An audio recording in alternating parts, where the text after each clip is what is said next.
France is a bit like a box of chocolates. You never know what's inside the one you pick, and each region has its specialty.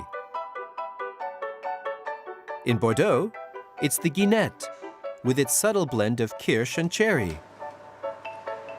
Chocolate maker Hervé Bordenave has more than 400 kilos in his reserves. The variety is locally known as the guine.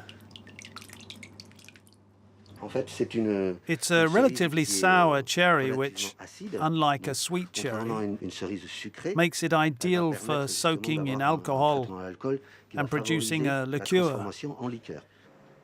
Drained then dried, each cherry is dunked into a sugar fondant. The last step requires a great deal of care and attention, giving the fruit its dark chocolate coating. You have to be very careful so they don't break in the chocolate. You dip them until halfway up the stalk. Then you stop the drip. See, it's not dripping. And you place it delicately on the chocolate drops. We keep all the natural aspects of the cherry, with the original stalks and the stone inside. Some makers of pseudo-guinettes use preserved cherries and plastic stalks. Once in the mouth, the chocolate coating breaks, freeing the cherry juice and kirsch for the great pleasure of the gourmands of Bordeaux.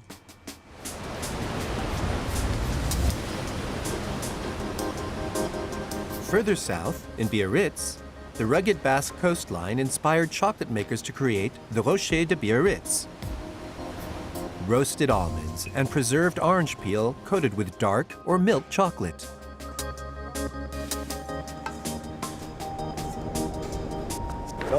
You've got the fantastic smell of the roasted almonds. It's making me hungry.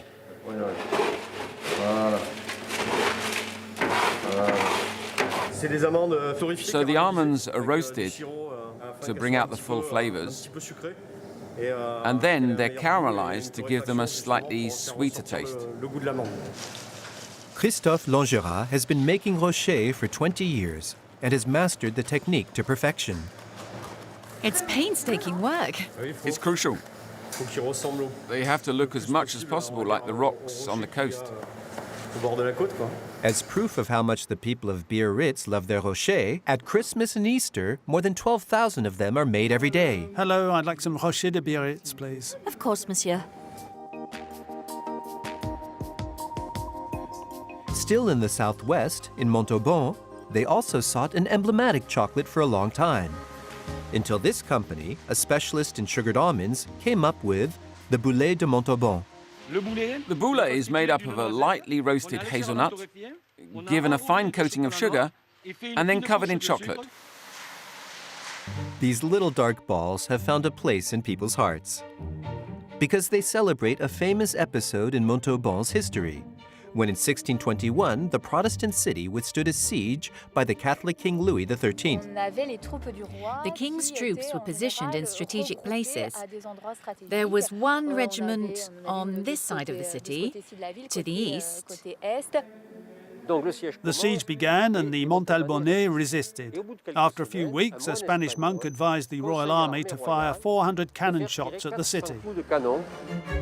But Montauban held firm.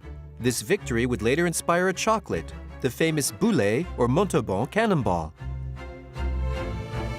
The chocolate boulet that we make today and eat with great pleasure now symbolize the spirit of resistance of the people of Montauban.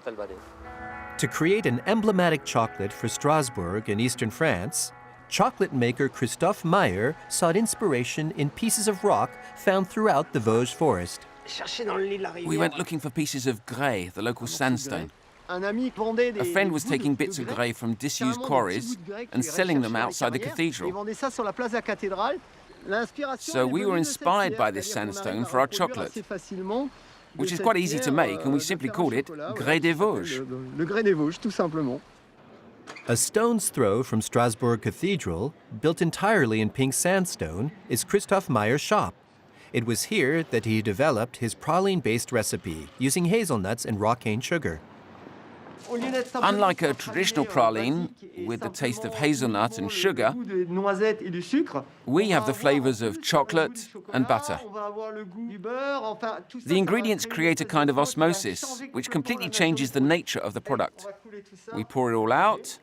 Watched by his apprentice, Christophe tries to copy as closely as possible the traditional construction stone of Alsace. We separate all the pieces, and now we have the blocks of stone. A block of stone coated with chocolate. Use a fork for the coating. And rolled in sugar colored with a natural pigment. There, starting to resemble what we're looking for. Magical. The hard work and research pays off for the master chocolate maker and his apprentice. Strasbourg can now be proud of its own emblem in chocolate.